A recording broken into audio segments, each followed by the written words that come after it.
Hi everyone, this is my walkthrough guide for the Trackblazer scenario using the most budget deck in the world. I saw many people struggle with this scenario, so I wanna show how I play. I chose Diva Scarlet for this run because she is basically a tutorial Uma with average stat, growth bonuses. 10% speed isn't bad, but 20% cards kinda meh. I'll be using the most accessible cards: Brian and Suzuka from the main story, Urara from the shop, Diamond from the first anniversary missions, and Marvelous Sunday from the Christmas event. I'll also be borrowing Fine Motion. This will give us a 50% raise bonus, which is exactly what we need. The result is a classic 2 speed, 2 wit, 2 raise bonus deck.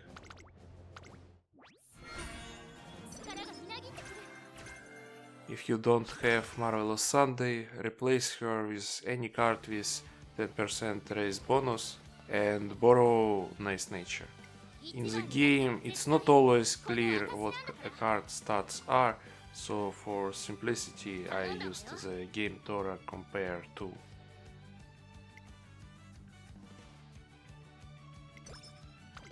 Finally, we are getting into the game. Until the debut, the game is no different from the Euro finale, so our main goal is to level up the friendship coach with cards as much as possible and upgrade the training facilities. Here I recommend clicking on it as much as possible because it will be the hardest to level up.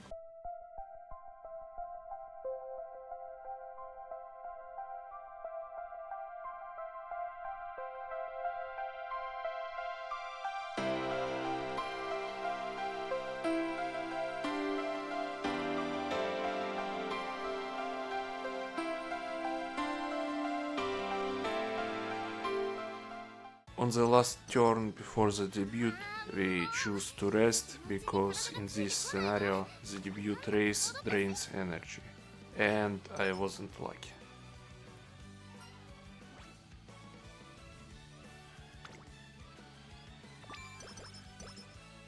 If you somehow lose the debut race, I would recommend restarting your career right away.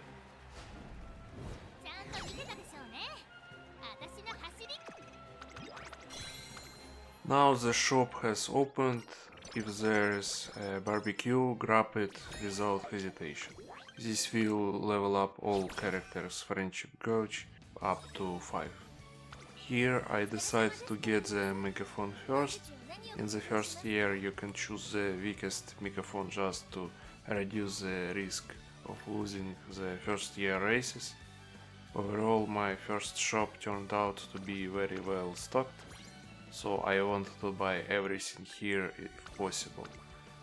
Next I load the schedule. Schedule examples are available on uma.guide. I'll emphasize that aside from G1 races you don't have to stick to the schedule 100%. Since I didn't get much rest before my debut, and there is no one at the WIT training session, I'll have to rest here one more time. For the first couple of turns after debut race we are just training since there aren't any good races.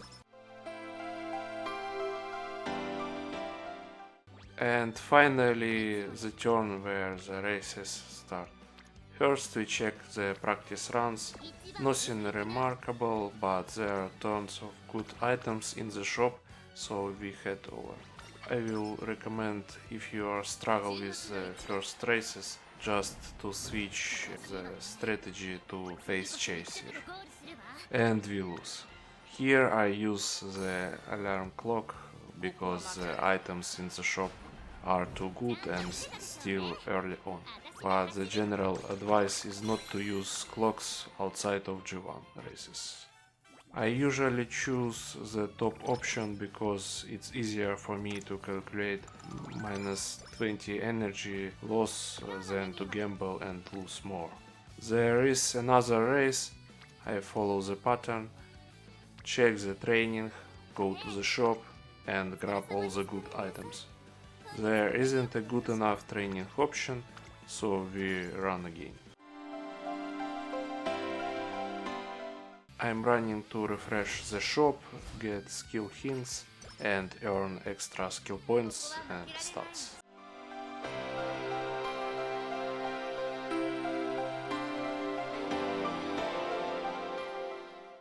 There is no good race this time and we don't want to do too many races in a row and again a good shop.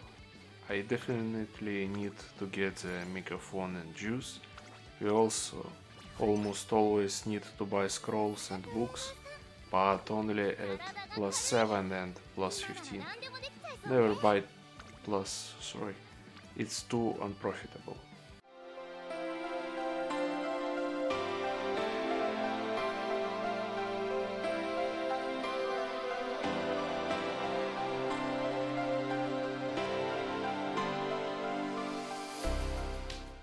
The shop has refreshed, there is no good training, so we are going to make some money.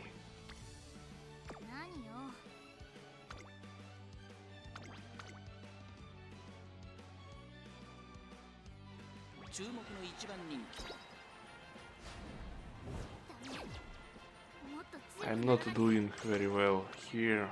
I'm wasting a precious clock, trying not to do this for G2, G3 races. Even after using the alarm, I lost. That's how the early game usually goes. You waste all your alarms in the first year, lose the classic, and then complain on Reddit that the scenario is bad.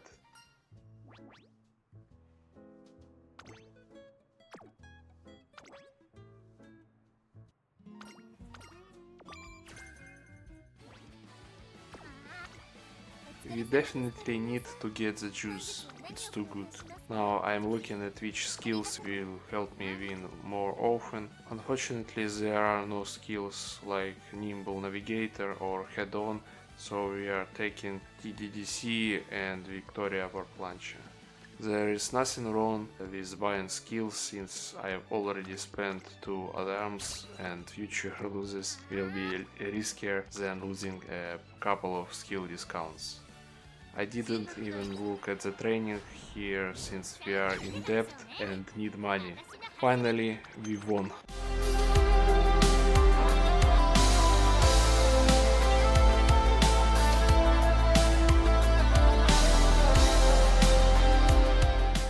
Checking training, we go to the store and buy what we can. Barbecue and hammer are top priorities. With the rest we buy scrolls and go to with training instead of resting, because in course of a big training session we have juice and this way there is a chance to boost stats a little. Also the extra 5 energy will let me run a bit more without risk, but Narita Brian didn't think so and took 10 energy from me.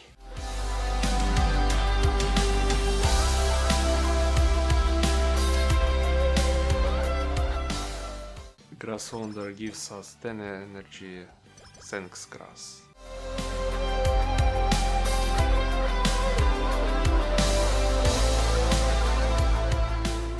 And here is the first G1 race. Most of the G1s on the schedule are mandatory for the race, so you don't even need to look at the training. There is almost no training that would match the benefits of a G1 race. On this run we are finally using the hammer.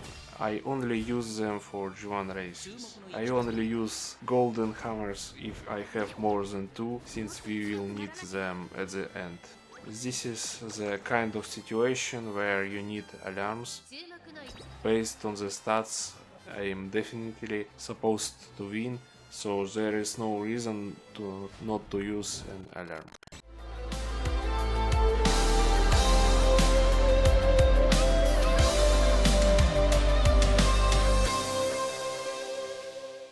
The last turn of the year is the only time we can run with 0 energy without penalties, so don't use energy items.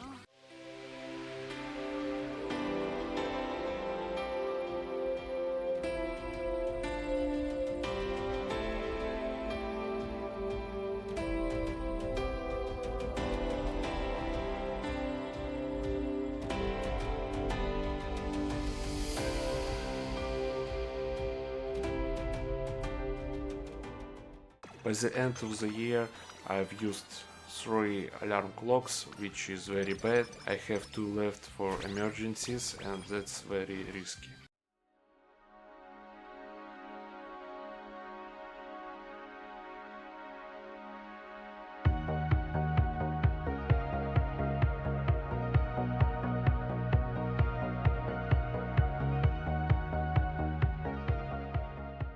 Second year starts with a shop update. We check out a lot of useful items and have 5 turns to buy them.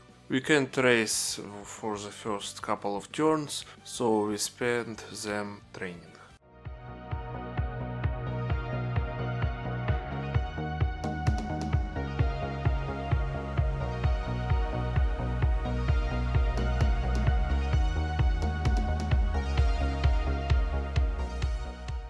Here is the first available race of the year. There isn't a good enough training session, so we race. The main rule of this scenario: if it's a G1 race, we race. If training is good, we train. If training is bad, we race, but we always plan our schedule so we don't race 4 times in a row.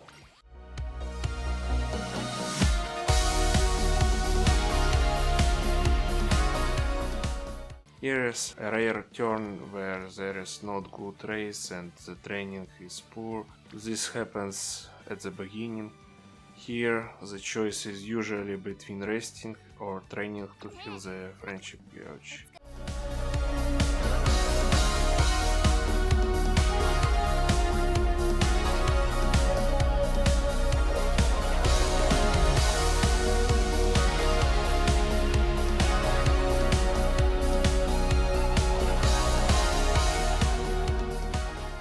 Here I choose the with training for +5 energy.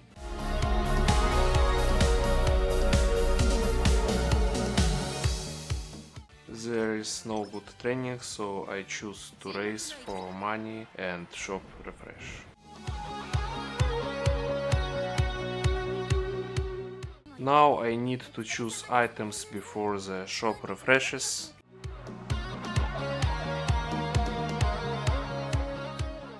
Here I saw that my power was low and decided to choose a training facility upgrade. This is a doubtful choice since power can be trained at summer camp and it's very expensive. This decision affected the final results.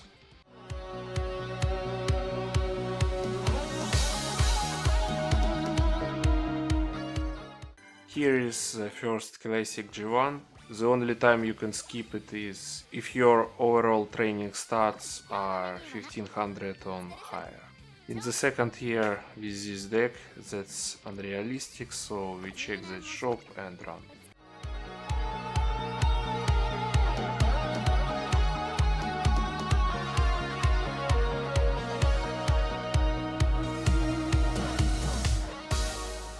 We don't race this turn because we need to avoid 4 or more races in a row, because we need to avoid getting penalties.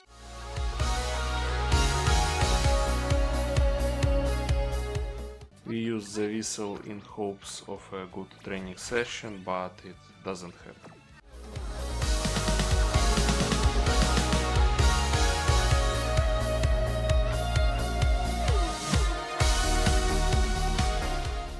After much deliberation, I choose the row with training just so I don't waste it on rest, because I already have juice and there will only be one more training window left until summer.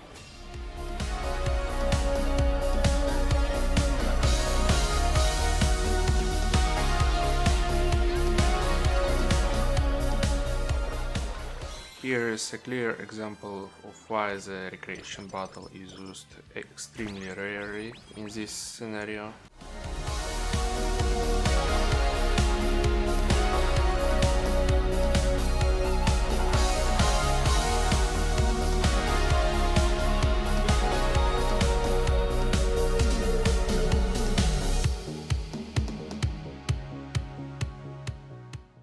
Finally, a good power training session has appeared, so we buy a megaphone at the store.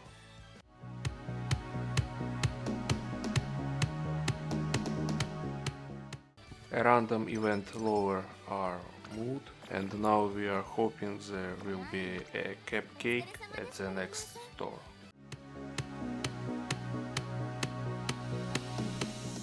It's important to use energy recovery to eliminate the risk of a debuff after the race. We automatically check the trainings, nothing happened, let's go race.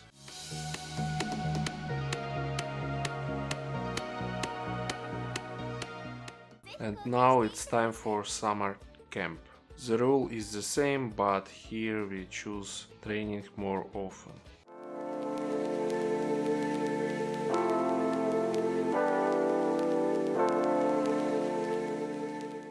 We've mostly been saving up items for summer, so now we are using them.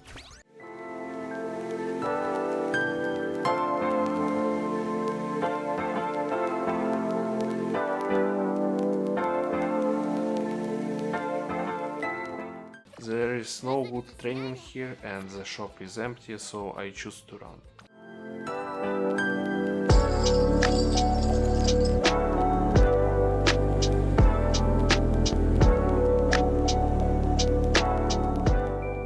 Here I choose to run again, since I don't have any items to restore energy.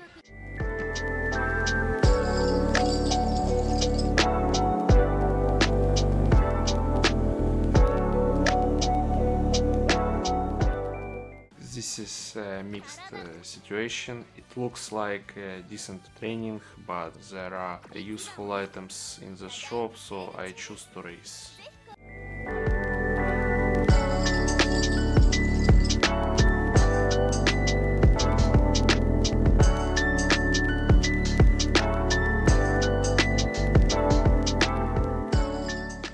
I choose to rest because there will be 3 G1s in a row ahead and no good training.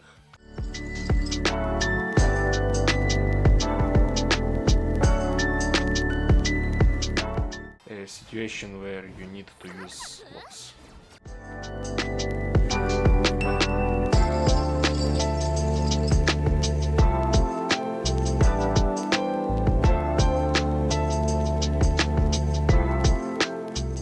Here I decided to buy skills because I only have one alarm clock left and my stats aren't quite up to par.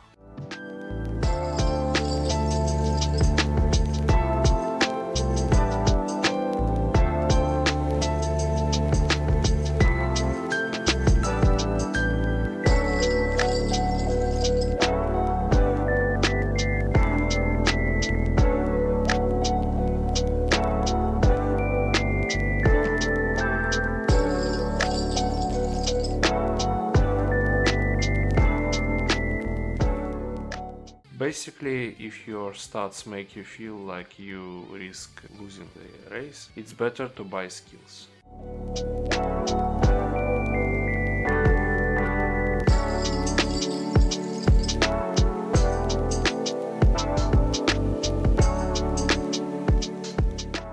Starting now, I recommend collecting every golden hammer you see. By the end of the year, it's best to have 2 or even 3 for 100% safety, because they might not be available in the final shop.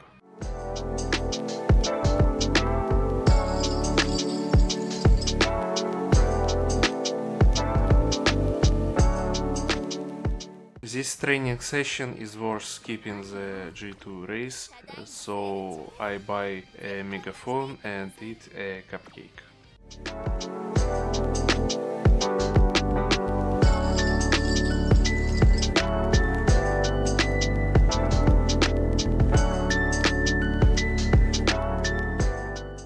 We've had a series of really good training sessions.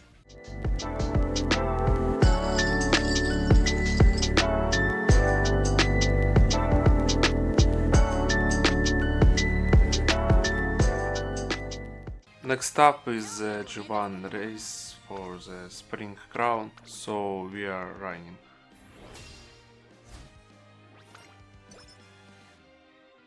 And now it's time to use the last alarm clock. From here on out we can relax and accept whatever the result may be.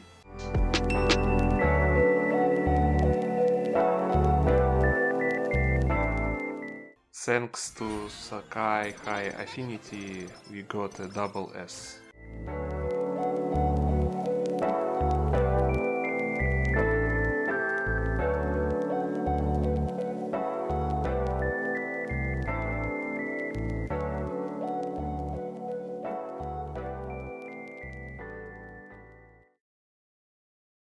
Now I have no room for mistakes, so we are buying all the useful skills to win the tennis show.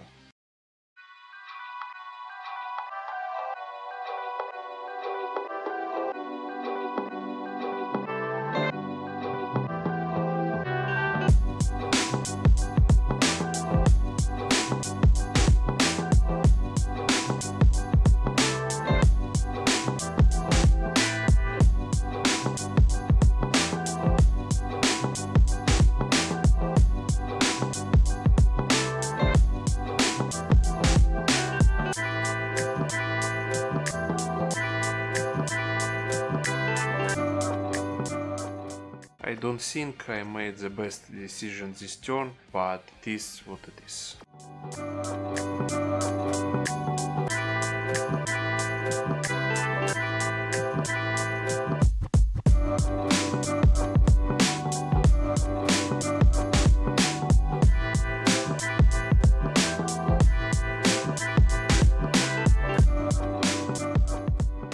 And here's the final summer. We are trying to get as many stats as possible because there will only be a couple of turns left for training.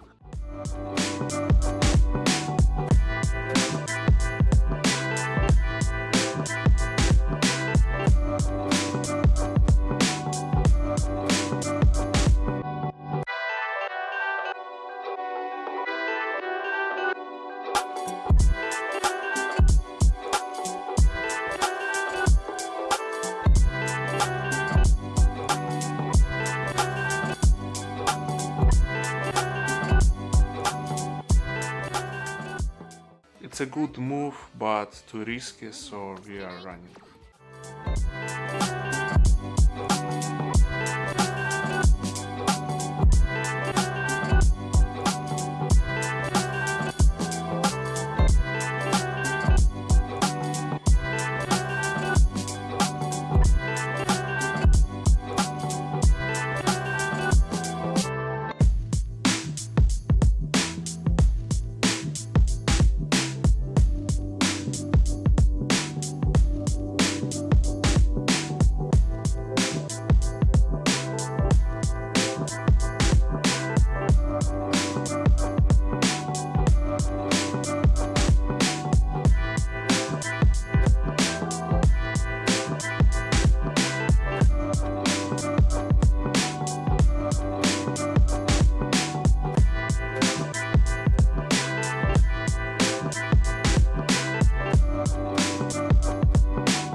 I used the megaphone now because the training boost will be available in the next turn after the race.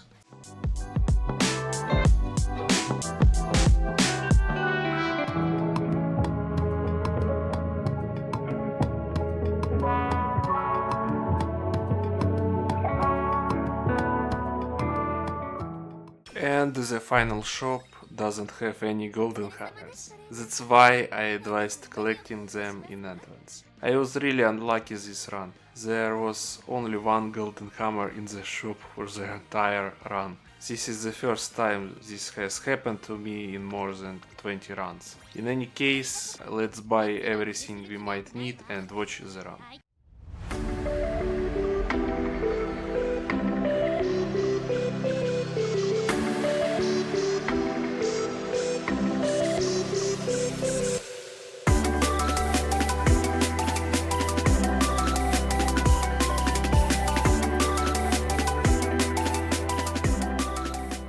The main thing is not to forget to use the hammers in the final races.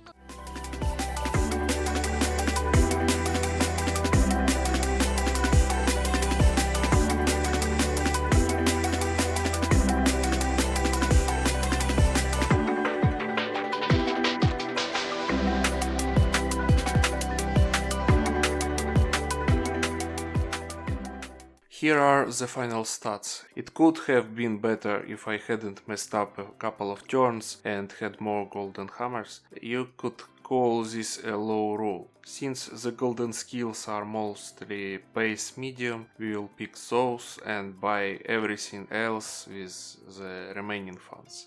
For team trials it's important to have as many working golden skills as possible, so we will also take Radiant Star, even though the skill is very expensive.